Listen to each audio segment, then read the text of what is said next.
Bismillahirrahmanirrahim. Assalamualaikum warahmatullahi wabarakatuh.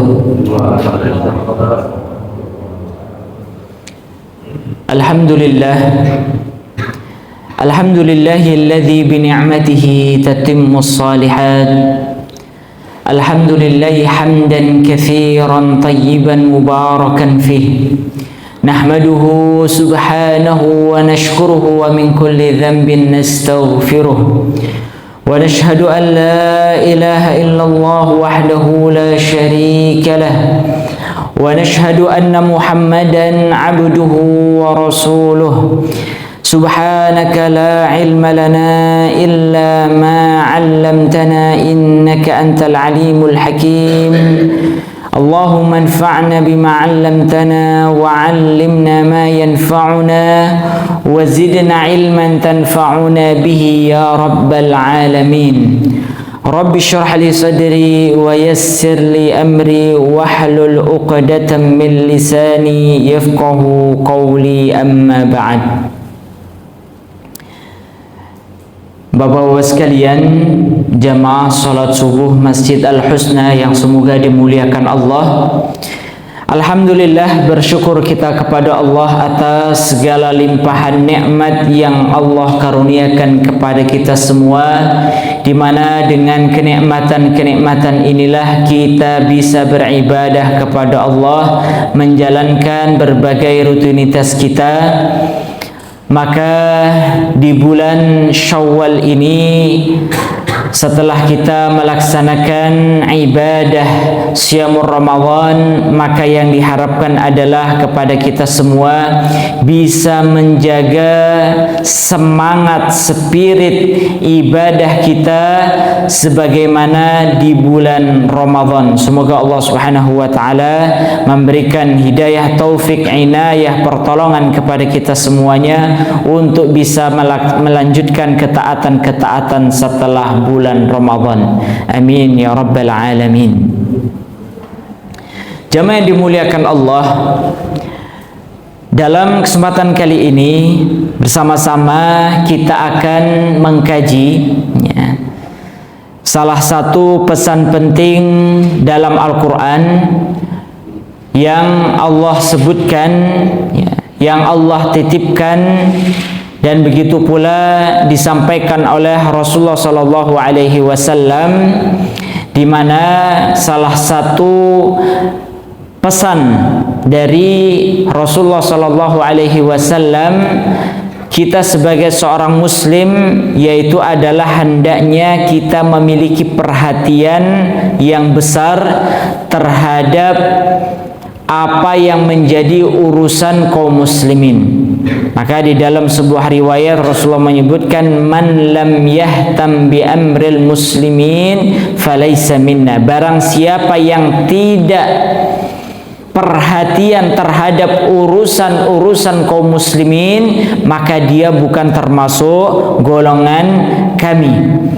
Oleh karena itu, jamaah yang dimuliakan Allah, dalam kesempatan kali ini kita akan mengkaji, ini sifatnya tematik pembahasannya, yaitu membaca skenario Zionis Israel, kaum yang Allah laknat, mereka banyak melakukan kerusakan di atas muka bumi ini.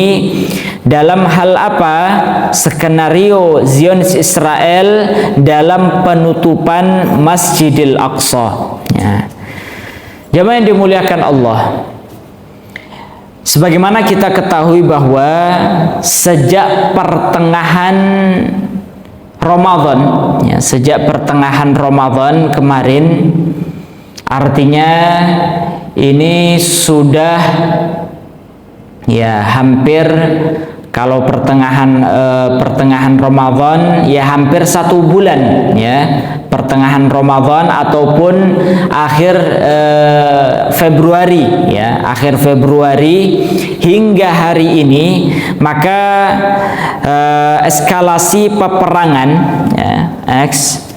eskalasi peperangan yang terjadi antara Iran antara Iran dengan Israel yang didukung oleh Amerika, maka ini kita bisa melihatnya, ya, kita bisa melihatnya. Mungkin Bapak Ibu sekalian sudah mengikutinya juga, bagaimana perkembangan dari eskalasi peperangan ini yang terjadi antara Iran, ya, versus Israel yang didukung oleh Amerika. Dan ini dampaknya juga dirasakan oleh negara-negara di Timur Tengah, ya. Maka di bulan Ramadan kemarin sempat orang yang sempat panik, ya, penerbangan banyak yang ditunda dan lain sebagainya. Maka dalam mengikuti, kalau Bapak Ibu sekalian, jamaah sekalian mengikuti perkembangan ini sampai detik ini juga belum ada, ya, terciptanya ataupun terjadinya genjatan senjata, artinya peperangan antara Iran, ya, kalau kita singkat dengan EI ini, ya, yaitu Israel Amerika ini, itu belum ada tanda-tanda berhentinya peperangan ini, ya. Maka hasil dari peperangan ini, jamaah sekalian, ya, salah satu poin terbesar dari perkembangan peperangan antara Iran versus Israel Amerika ini adalah, ya, bahwa Amerika pada hari ini sedang mengalami sebuah kebuntuan, ya, menurut beberapa pakar, ya, Amerika ini sedang mengalami kebuntuan, ya, kerugian itu sudah akibat perang ini yang dia alami, dan biaya yang dikeluarkan oleh Israel dan Amerika ini bukanlah kecil, ya, bukanlah kecil. Radar-radar yang ada di Israel yang untuk menangkap kalau ada rudal yang jatuh dan lain sebagainya itu sudah banyak yang dihancurkan, ya. Kemudian belum lagi kerugian-kerugian yang lainnya, ya. Amerika dan Israel ini gagal untuk mengadu domba antara negara-negara Arab untuk melawan Iran, ya, melawan Iran, karena settingan awal Amerika itu adalah, ya, ketika pangkalan-pangkalan militer Amerika yang ada di negara-negara Timur Tengah itu yang digunakan untuk menyerang Iran, kemudian dengan harapan Iran membalas membalas serangan tersebut, sehingga yang terjadi adalah yang melanjutkan peperangan itu adalah antara negara-negara Islam Timur Tengah versus Iran itu tadi. Inilah yang awalnya diinginkan oleh Israel dan Amerika, namun hal ini tidak terjadi, ya. Hal ini tidak terjadi, ya. Baik, jadi intinya, ya, peperangan antara Iran, ya, versus Israel Amerika ini sebenarnya settingan awal mereka itu adalah agar negara-negara Timur Tengah itu bisa membalas serangan Iran, sehingga Amerika bisa menjual senjata-senjatanya ke negara-negara Timur Tengah itu. Ini adalah siasat, ya, ataupun cara Amerika untuk menjual produknya. Jadi kalau ada perang itu Amerika itu cuan, Bapak Ibu sekalian. Namun hal ini tidak terjadi. Ini adalah bentuk kerugian yang dialami oleh Amerika, ya, Israel dalam peperangan ini.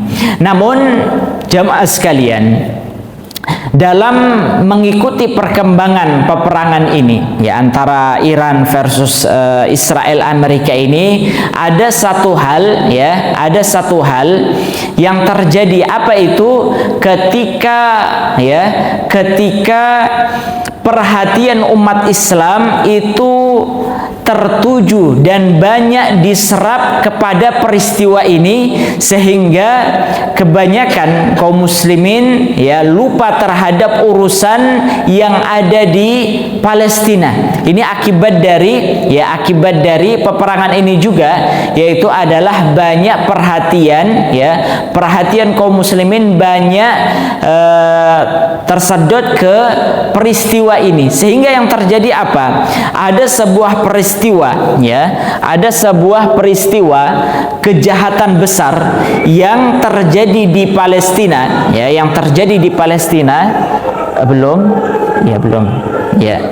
ada peristiwa yang terjadi, peristiwa besar yang terjadi di Palestina, yang kebanyakan kaum muslimin pada hari ini lengah. Apa itu, jemaah sekalian? Di tengah eskalasi peperangan yang terjadi antara Iran versus Israel Amerika ini, sehingga membuat kaum muslimin itu lengah dalam hal apa? Terhadap urusan kaum muslimin yang ada di Palestina secara umum ataupun khususnya di Gaza. Di Gaza pada bulan Ramadan ataupun sejak terjadinya peperangan Iran, Israel, Amerika, maka di Gaza saja itu banyak sekali masih adanya serangan-serangan yang terjadi Belum lama kemarin, 2 hari atau 3 hari kemarin, Israel baru menjatuhkan bomnya, dan itu menimpa tempat pengungsian kaum muslimin yang ada di Gaza, Palestina. Termasuk juga Palestina secara umum. Kejahatan yang sedang terjadi hingga detik ini yang tidak banyak diperhatikan oleh kaum muslimin, yaitu adalah penutupan Masjidil Aqsa. Penutupan Masjidil Aqsa, jemaah sekalian. Bagaimana penutupan Masjidil Aqsa ini? Sejak terjadinya perang Iran versus Israel Amerika, maka otoritas Zionis Israel itu menutup total komplek Masjidil Aqsa. Ini penutupan ini terjadi sejak 28 Februari ataupun 1 Maret. Kalau kita lihat sampai sekarang sudah tanggal berapa ini, Pak? 27 hari Jumat kemarin, 28, 29, artinya hampir 1 bulan penutupan komplek Masjidil Aqsa. Sehingga kaum muslimin tidak bisa melaksanakan sholat 5 waktu. Kaum muslimin tidak bisa melaksanakan sholat Jum'ah. Kaum muslimin bahkan di bulan Ramadan kemarin tidak bisa, di awal Syawal tidak bisa melaksanakan sholat Idul Fitri di Masjidil Aqsa. Ini adalah akibat dari penutupan Masjidil Aqsa. Baik, bahkan di beberapa Jumat kemarin, ketika kaum muslimin mencoba untuk mendekati sholat di depan kompleks, bukan di dalam kompleks, bukan di dalam Masjidil Aqsa, tapi sholat di Kubah Sohra yang ada kubah emasnya itu, bukan di pelataran saja tidak bisa, kaum muslimin tidak bisa masuk. Maka ketika kaum muslimin hendak sholat di depan gerbang kompleks Masjidil Aqsa, maka otoritas Zionis Israel juga sampai menembakkan gas air mata mengusir kaum muslimin yang hendak sholat di dekat Masjidil Aqsa. Ini salah satu dokumentasinya, bisa dilihat. Ini adalah 2 pekan kemarin ketika kaum muslimin hendak sholat Jumat, melaksanakan sholat Jumat, maka mereka ya mendapatkan perlakuan seperti ini jamaah sekalian.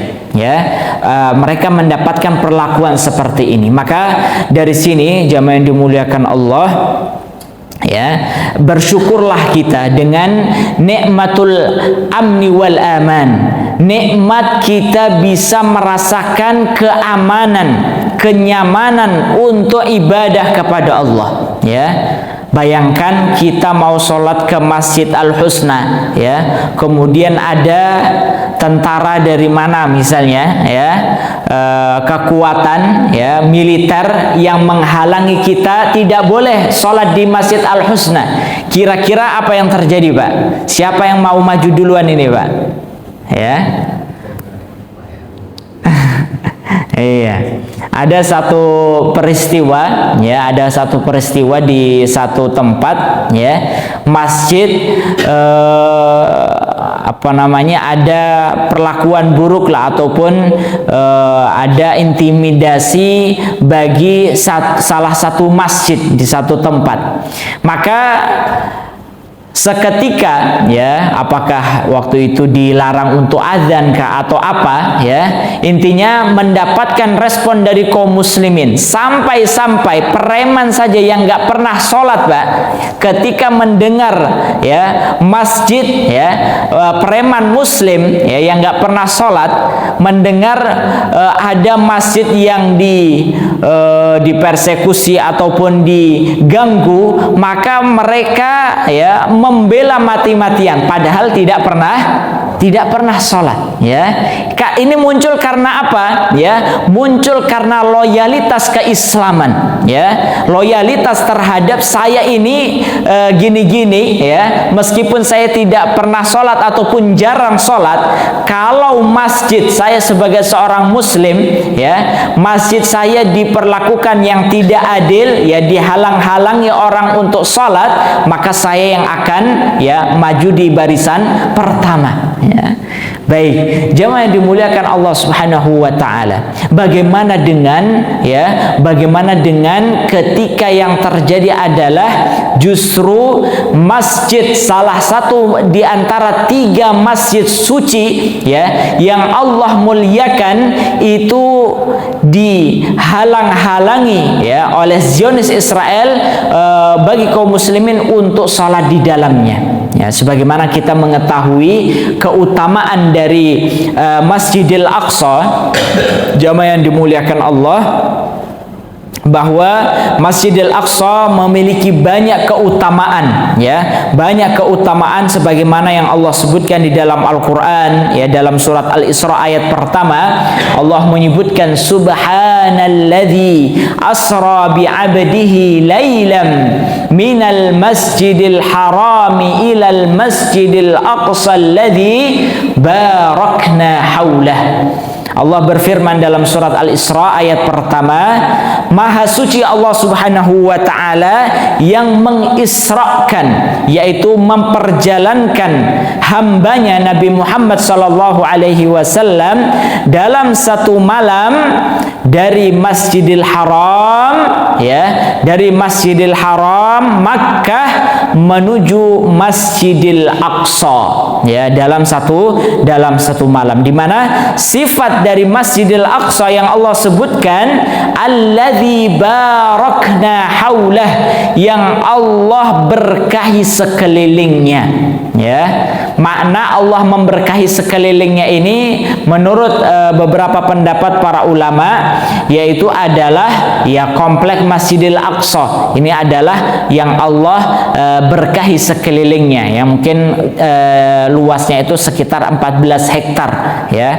Ataupun ada yang lebih meluaskan lagi, yaitu secara umum negeri Palestina ini adalah, ya, negeri Masjidil Aqsa, sehingga Palestina secara umum ini adalah, ya, tanah ataupun tempat yang Allah berkahi, ya, sekelilingnya. Baik, demikian pula, ya, Nabi SAW di dalam riwayat muttafaqun alaih, beliau menyebutkan la tashuddur rihal illa ila thalathati masajid. Janganlah kalian melakukan perjalanan ya untuk menuju satu tempat kecuali terhadap 3 masjid. Apa itu? Masjidil Haram ya di Makkah, wa masjidi hadza, yaitu masjidku ini, yaitu Masjid Nabawi di Madinah, dan yang ketiga adalah wal Masjidil Aqsa, yaitu Masjidil Aqsa yang ada di Palestina. Ini adalah pesan dari Rasulullah Sallallahu Alaihi Wasallam agar kita bukan sekedar melakukan perjalanan saja jamaah sekalian, melainkan hendaknya kita bisa mengagungkan ketiga masjid ini. Hendaknya Rasulullah dengan sabdanya ini ingin menitipkan 3 masjid ini kepada kaum muslimin ya. Jadi pesan dari Rasulullah, janganlah kalian melakukan perjalanan kecuali ke 3 masjid. Yang disebutkan oleh Rasulullah ini banyak mengandung pelajaran-pelajaran, pesan-pesan berharga.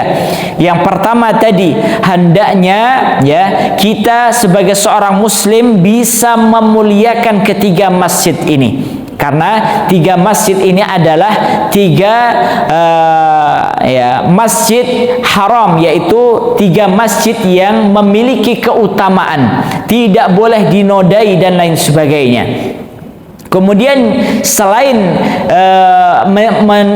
memberikan pesan agar setiap kaum muslimin itu memuliakan ketiga masjid ini, maka memberikan pesan juga agar setiap kaum muslimin menjaga ketiga masjid ini. Ya, jangan sampai ada orang yang berani untuk menodainya, melakukan kezaliman terhadapnya, menghalang-halangi manusia untuk beribadah di dalamnya. Ini adalah pesan yang ingin disampaikan Rasulullah di dalam hadis ini. Jamaah yang dimuliakan Allah Subhanahu wa taala, ya. Tadi kalau kita mengambil gambaran bagaimana kalau kita mau sholat ke Masjid Al-Husna dihalang-halangi, ya. Apa yang terjadi? Pasti kita akan marah, ya. Pasti kita akan melawan dan lain sebagainya. Karena kita ingin sholat, ingin ibadah kepada Allah. Ini adalah hak kita sebagai seorang muslim. Kenapa dia dihalang-halangi? Bagaimana juga jemaah sekalian bisa kita bayangkan kalau umat Islam yang hendak sholat di Masjidil Haram di Makkah, hendak sholat di Masjid Nabawi, itu dihalang-halangi untuk sholat di dalamnya. Kira-kira marah nggak kaum muslimin di dunia, Pak? Marah nggak kaum muslimin di dunia? Ada satu kekuatan yang menghalangi, ya, yang menutup Masjidil Haram di Makkah, menutup Masjid Nabawi di Madinah. Tidak boleh ada yang sholat di sini. Kira-kira yang marah itu hanya kaum muslimin di sekitar Makkah dan Madinah saja, atau kaum muslimin di dunia, jamaah sekalian? Di dunia. Kenapa kaum muslimin di dunia yang ikut marah ketika, ya, 2 masjid ini ditutup, ya? Kan kita sholatnya di sini, ya. Maka kita marah karena itu adalah tempat yang Allah muliakan, ya, tempat yang Allah muliakan. Sebagaimana Ka'bah, ya, itu adalah kiblat kedua kaum muslimin, ya. Kemudian juga Masjid Nabawi itu adalah masjid yang masjid Nabi Shallallahu Alaihi Wasallam saat beliau hijrah. Maka demikian juga kita harus marah, ya, kita harus protes keras ketika Masjidil Aqsa yang menjadi kiblat pertama kaum muslimin itu ditutup, dihalang-halangi oleh tentara Zionis Israel untuk kaum muslimin sholat di dalamnya. Kita harus marah sebagaimana ketika seandainya Masjidil Haram Makkah, Masjidil Nabawi di Madinah itu ditutup. Namun ya, yang terjadi saat ini adalah ya, seolah-olah kaum muslimin ya, ataupun terutama para pemimpin negara-negara Arab ataupun pemimpin negara-negara Islam yang mayoritas penduduknya adalah muslim, diam 1000 bahasa ketika Masjidil Aqsa itu ditutup. Seolah-olah tidak ada yang terjadi, seolah-olah beda antara Masjid Nabawi di Madinah, Masjid Haram di Makkah dengan Masjidil Aqsa, padahal ketiga masjid ini adalah sama ya. Artinya ketiga-tiganya dimuliakan oleh Allah, dititipkan oleh Rasulullah untuk kita menjaganya, membelanya ya, mengagungkannya. Baik, jamaah yang dimuliakan Allah Subhanahu wa taala, ya, maka sekali lagi ini adalah ya kejahatan besar yang sedang dilakukan oleh Zionis Israel pada hari ini, sejak katakan 1 Maret sampai tanggal 29 Maret hari ini, itu Masjidil Aqsa masih ditutup oleh otoritas Zionis Israel ya. Sedangkan kaum muslimin banyak yang tidak sadar ya, banyak yang lengah terhadap kasus ini.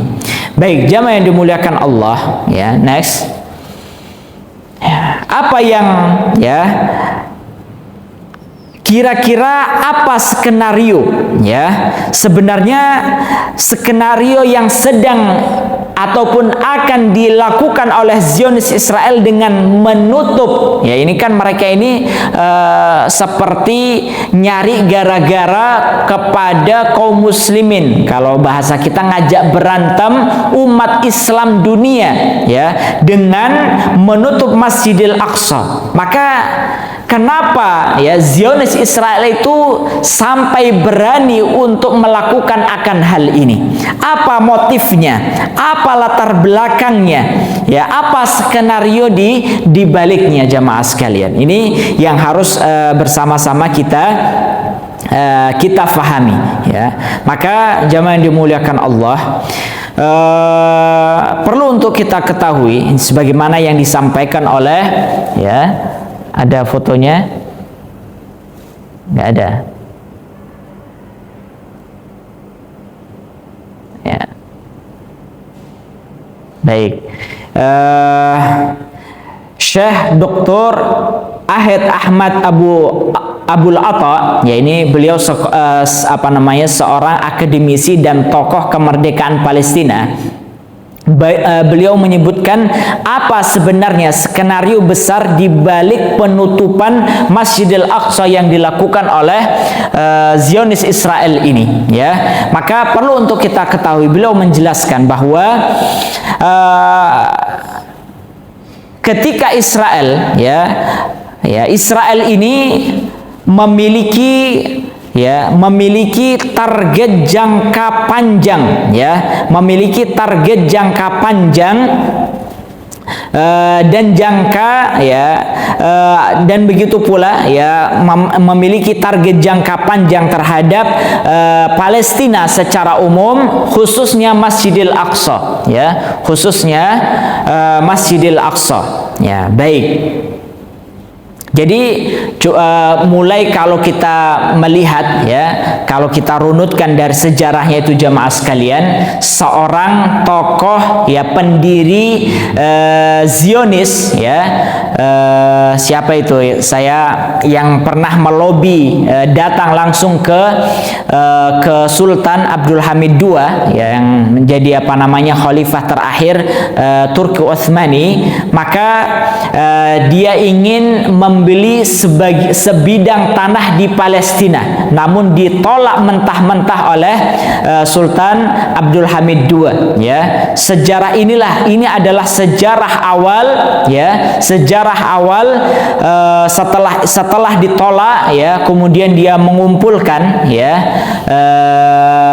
apa namanya, tokoh-tokoh, kemudian para apa namanya, pemilik harta lah, ya, orang-orang kaya yang dari bangsa Israel ini, ya, Yahudi ini dikumpulkan seluruhnya untuk menyukseskan, ya, strategi memiliki agar Yahudi itu memiliki negara sendiri, ya, hingga ketika Khilafah Utsmaniyah runtuh, kemudian Palestina secara otomatis dikuasai oleh Inggris, ya, maka Inggris menyerahkan Palestina itu ke, ya, ke orang-orang Yahudi ini, ya, dengan perjanjian yang terjadi pada waktu itu, ya, apa namanya, kalau tidak salah 20 tahun setelah kemerdekaan Indonesia, ya, setelah kemerdekaan Indonesia, atau beberapa tahun setelah kemerdekaan Indonesia, itu kita bisa lihat, ya, jamaah yang dimuliakan Allah, intinya Zionis Israel ini, ya, Zionis Israel ini memiliki, ya, target jangka panjang, ya, yaitu menguasai wilayah kaum muslimin yang hari ini, ya, yang hari ini sudah terwujud. Yang tersisa dari negara Palestina itu hanya, ya, di Yerusalem, ya, ataupun di Al-Quds, ya, Al-Quds yang kalau disebut dengan West Bank itu tadi, yang di dalamnya ada ibu kota Palestina, ya, yang ada di dalamnya Masjidil Aqsa, dan yang kedua adalah yang masih bertahan, yaitu wilayah Gaza. Ini hanya inilah yang detik ini, yang hari ini masih tersisa dari negara Palestina. Selebihnya sudah dikuasai oleh Zionis Israel, ya. Ada foto yang apa namanya, peta Israel Raya tadi, coba ditampilkan.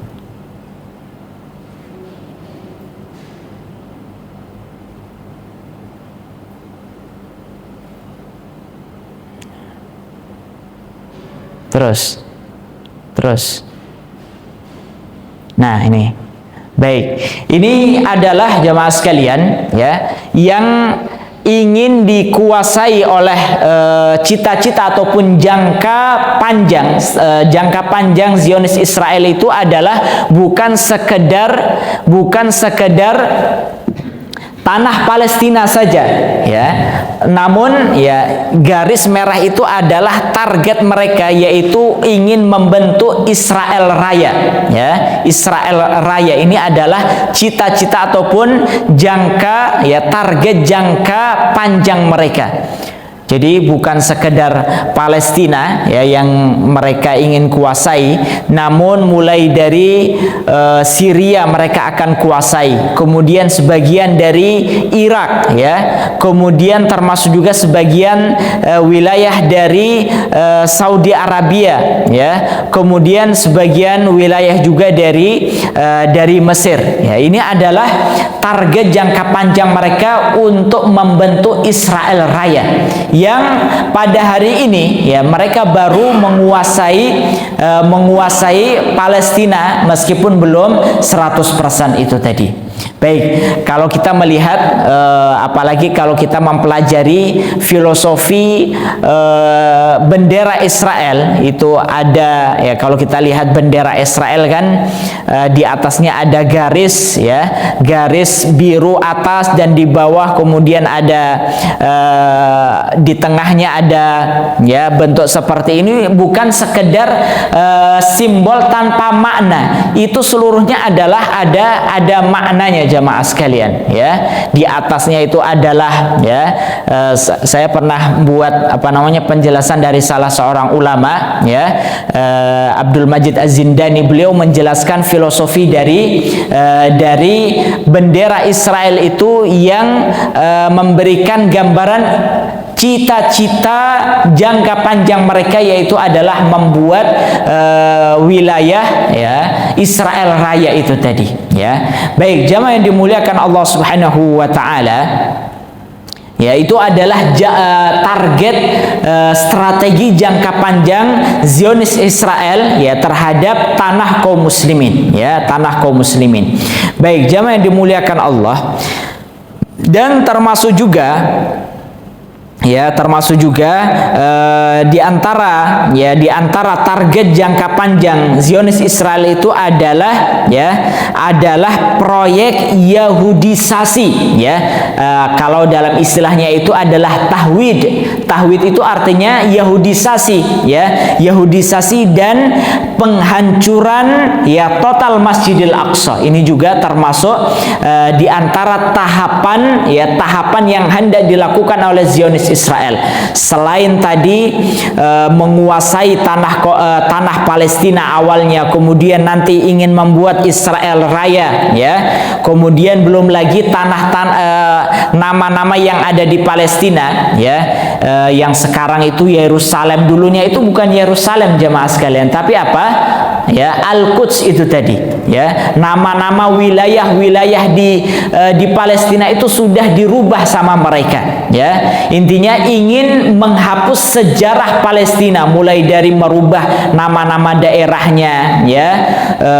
Kemudian termasuk juga menghancurkan situs-situs ataupun peninggalan-peninggalan sejarah yang ada di Palestina. Sudah banyak, ya, peninggalan-peninggalan sejarah ataupun situs berharga yang ada di Palestina yang sudah dihancurkan oleh Zionis Israel. Belum lagi banyaknya penggusuran.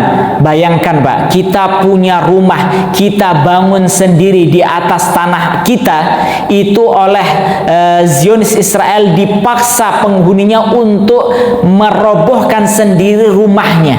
Padahal itu adalah, ya, rumah mereka sendiri, ya, rumah mereka sendiri. Wal iyadzubillah. Baik, jamaah yang dimuliakan Allah, ya. Ini adalah bentuk, ya, yaitu Yahudisasi terhadap Palestina dan khususnya Masjidil Aqsa, hingga yang mereka targetkan itu tadi adalah penghancuran total Masjidil Aqsa. Ini bagian daripada Yahudisasi, ya, terhadap tanah Palestina. Maka Syekh, ya, kita kembali, ya, Syekh Ahmad Abdul Atta, ya, beliau menjelaskan di balik penutupan Masjidil Aqsa ini, jamaah sekalian, ada 3 skenario besar yang ingin dilakukan oleh Zionis Israel, ya. Lex. Apa itu? Yang pertama, ya, dengan penutupan Masjidil Aqsa ini, Israel itu ingin memberikan pesan kepada dunia, bukan hanya kepada kaum muslimin di Palestina, tapi kepada dunia. Apa pesan yang ingin disampaikan oleh penjajah Zionis Israel dengan penutupan Masjidil Aqsa hari ini? Mereka ingin memberikan pesan kepada dunia bahwa merekalah yang memiliki otoritas penuh untuk mengontrol, ya, Masjidil Aqsa, termasuk membuka dan menutup Masjidil Aqsa. Ya, kalau sebelumnya, ya, kalau ada orang yang mau sholat di Masjidil Aqsa itu harus diperiksa secara ketat, ya.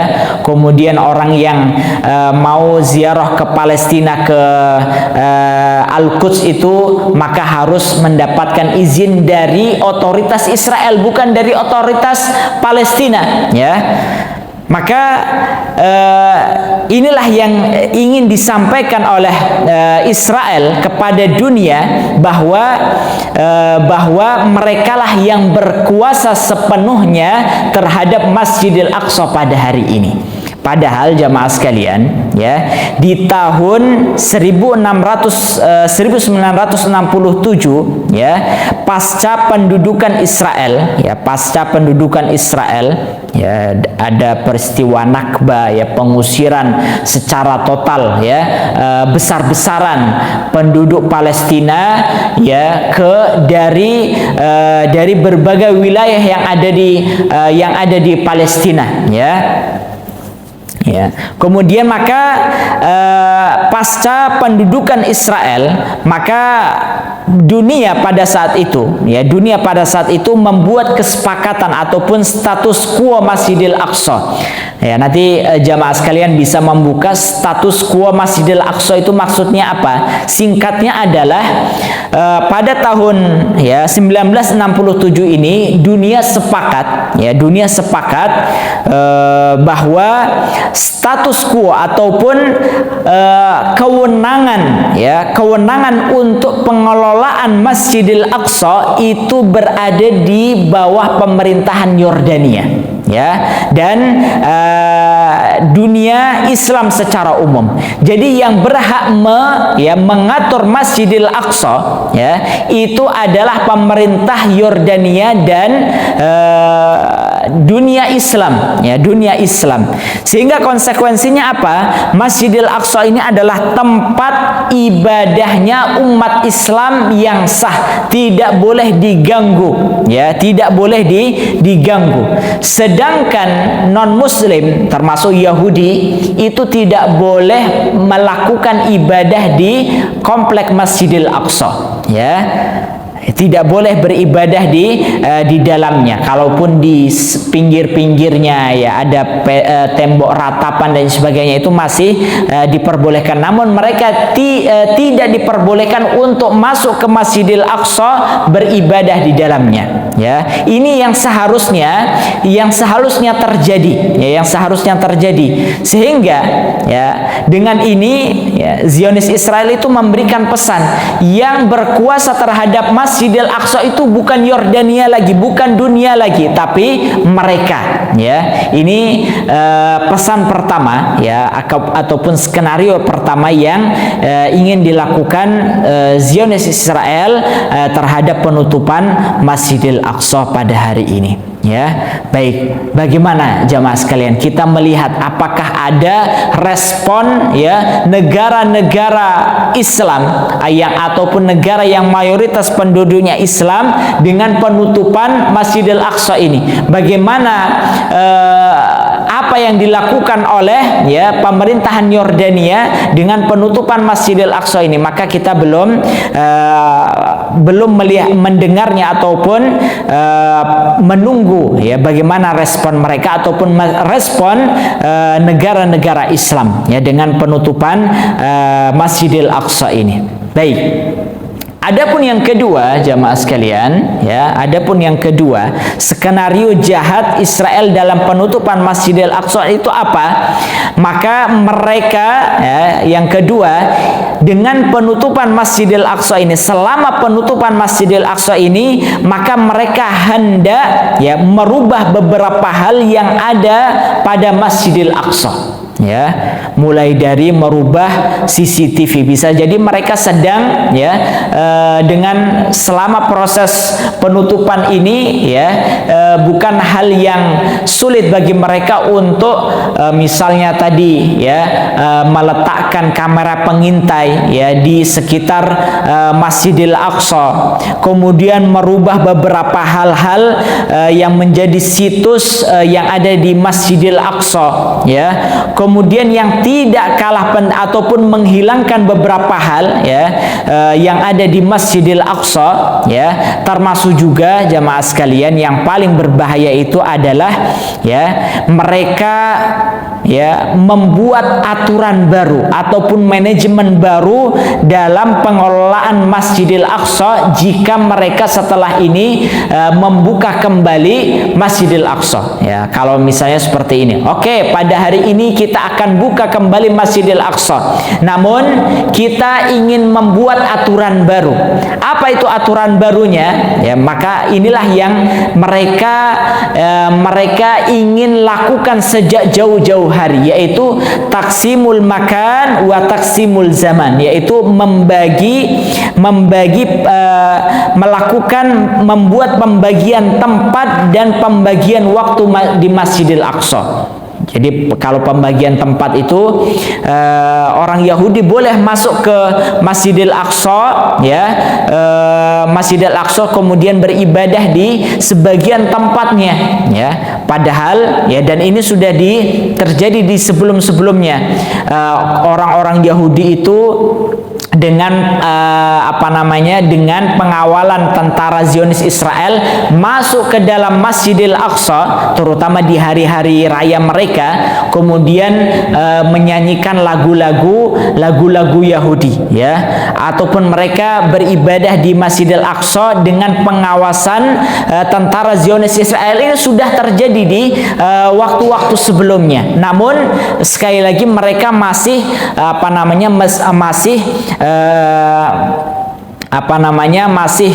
menjaga-jaga, termasuk juga bisa jadi melakukan pembagian waktu. Nanti mereka akan merubah manajemennya, aturannya, jam sekian hingga jam sekian itu untuk kaum muslimin sholat di Masjidil Aqsa. Selain itu waktunya itu akan digunakan untuk orang-orang Yahudi beribadah di Masjidil Aqsa. Ini adalah skenario kedua yang ingin dilakukan oleh Zionis Israel dengan penutupan Masjidil Aqsa pada hari ini. Dan yang ketiga jamaah sekalian, skenario yang ketiga yaitu adalah dengan penutupan Masjidil Aqsa pada hari ini, apa yang ingin dilakukan oleh Zionis Israel inilah yang paling berbahaya. Apa itu? Menghancurkan total Masjidil Aqsa ya, yang kita lihat pada hari ini, kemudian untuk ya mencapai target mereka yaitu Yahudisasi ya. Sebagaimana tadi Yahudisasi itu adalah proyek untuk merubah Palestina ya, menghapuskan situs-situsnya, sejarah-sejarahnya, nama-namanya, tempat-tempatnya, kemudian diganti dengan simbol-simbol Yahudi, negara Yahudi dan seterusnya.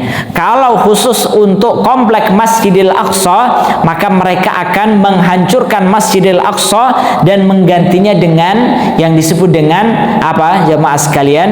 Kuil Solomon ya, atau yang mereka yakini bahwasannya ini menjadi keyakinan orang-orang Yahudi bahwa di komplek Masjidil Aqsa itu dahulu itu adalah Haikal Sulaiman ya, meskipun keyakinan mereka ini tidak bisa dibuktikan. Jadi dahulu ini adalah tempat kuilnya Nabi Sulaiman ya, maka mereka ingin mengembalikan kuil itu kembali ya. Ini adalah keyakinan mereka, sehingga target mereka yang paling mereka damba-dambakan itu adalah menghancurkan Masjidil Aqsa, kemudian menggantinya dengan kuil Solomon itu tadi, ataupun yang disebut dengan Haikal Sulaiman ya.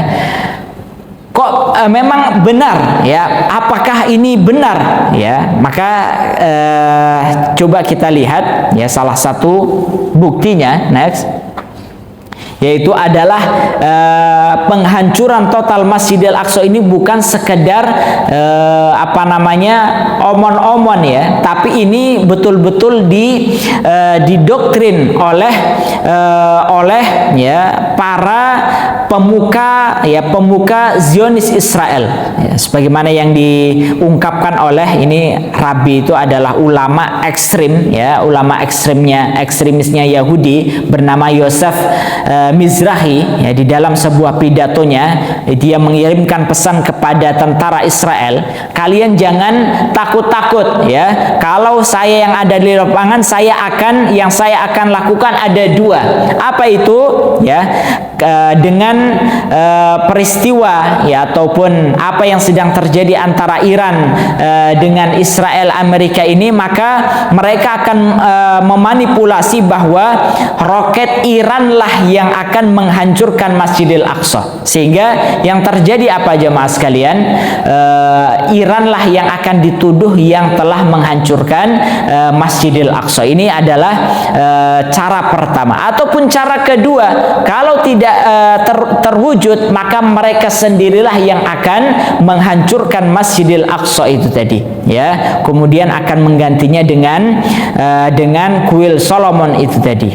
Baik, jamaah yang dimuliakan Allah Subhanahu wa taala, ini adalah ini adalah 3 skenario besar yang ingin ataupun sedang dijalankan oleh Zionis Israel dengan tragedi penutupan Masjidil Aqsa, yang mana peristiwa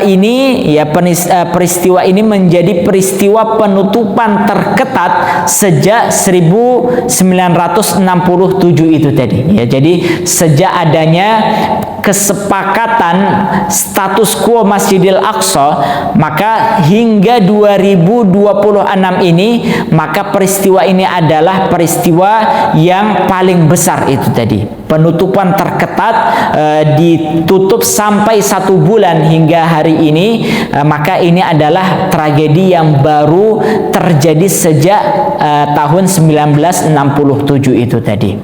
Baik, jamaah yang dimuliakan Allah Subhanahu wa taala, maka oleh karena itu, ya, ini adalah sifat ataupun karakter dari orang-orang Yahudi, ya. Jadi mereka itu pintar untuk memanfaatkan momen, ya, kemudian berenang sambil sambil tadi menyelam, ya. Intinya Zionis Israel ini adalah kaum yang manipulatif dan lain sebagainya, ya. Maka jamaah yang dimuliakan Allah, salah satunya itu tadi, ya. Jadi mereka menutup Masjidil Aqsa dalam keadaan, ya, kaum muslimin tidak sadar. Ini adalah perbuatan mereka, ya, sikap manipulasi mereka, ya. Dan ini sudah menjadi tabiat mereka jamaah sekalian. Jadi seolah-olah kaum muslimin itu terbius, ya, tidak sadar dengan apa strategi yang sedang dilakukan oleh Zionis Israel. Salah satu ini sebagai penutup jamaah sekalian, orang-orang Yahudi itu sudah banyak melakukan manipulasi terhadap kaum muslimin yang kaum muslimin juga tidak sadar. Ya, salah satu contohnya, saya juga pernah menyampaikan akan hal ini, ya. Namun setelah mengetahui masalah ini, ya, kita bertaubat kepada Allah dan tidak kembali menyampaikannya, ya. Dulu kita pernah mendengar, ya, ada seorang sejarawan Yahudi, yaitu Michael, ya, Hart itu tadi. Dia menulis 100 tokoh berpengaruh di dunia. Pernah dengar buku ini jamaah sekalian, ya? 100 tokoh berpengaruh di dunia. Ini ditulis oleh Michael Hart itu tadi. Di mana di dalam buku ini dia menempatkan tokoh yang paling pertama itu siapa jamaah sekalian? Siapa tokoh pertama yang ditempatkan di buku ini? Nabi Muhammad Sallallahu Alaihi Wasallam, ya. Maka kita ketika mendengar buku ini, respon kaum muslimin bagaimana, ya? bangga, oh Nabi Muhammad kita ditempatkan di urutan pertama dari tokoh-tokoh berpengaruh di dunia. Namun inilah yang banyak tidak disadari oleh kaum muslimin, sehingga salah seorang ulama yang bernama Jihad Turbani, beliau adalah sejarawan Palestina, justru mengungkapkan hal sebaliknya. Beliau menulis buku tandingan dari buku ini, yaitu 100 tokoh berpengaruh di dunia, yang mencantumkan di seluruhnya adalah tokoh-tokoh umat Islam, dan memberikan bantahan dan fakta bahwa sebenarnya ketika Michael Hart ini menulis bukunya itu tadi bukan sekedar ingin memuji Nabi Muhammad, melainkan Michael Hart ini seorang sejarawan Yahudi ingin menghina ataupun mencemooh kaum muslimin ataupun Nabi Muhammad. Karena apa? Di buku ini Nabi Muhammad itu disejajarkan dengan list orang-orang jahat seperti Hitler, kemudian di situ ada Mao Zedong dan lain sebagainya, orang-orang jahat yang pernah banyak melakukan kerusakan di atas muka bumi ini, Rasulullah ditempatkan di sana. Ini adalah sekali lagi ini adalah cara licik mereka yang terselubung mereka untuk melakukan propaganda, kemudian menghina kaum muslimin, Nabi Muhammad SAW, dan respon tadi umat Islam tidak sadar. Umat Islam justru banyak mempopulerkan hal bukunya dan seterusnya. Ini sekali lagi sebagai bukti bahwasannya Zionis Israel ini adalah orang yang paling licik di dalam menjalankan strategi-strateginya. Jamaah yang dimuliakan Allah, demikian yang dapat kami sampaikan dalam kesempatan kali ini. Intinya kita ingin kembali mengajak kaum muslimin agar menunjukkan kepeduliannya terhadap Masjidil Aqsa yang menjadi salah satu masjid yang Allah muliakan, menjadi syiar, simbol-simbol agama Islam yang saat ini sedang dinodai oleh Zionis Israel. Wallahu a'lam. Demikian yang dapat kami sampaikan, lebih dan kurangnya kami mohon maaf. Sebelum kita akhiri, bagi jamaah yang ingin bertanya ataupun berdiskusi, maka kami persilahkan. Wallahu a'lam.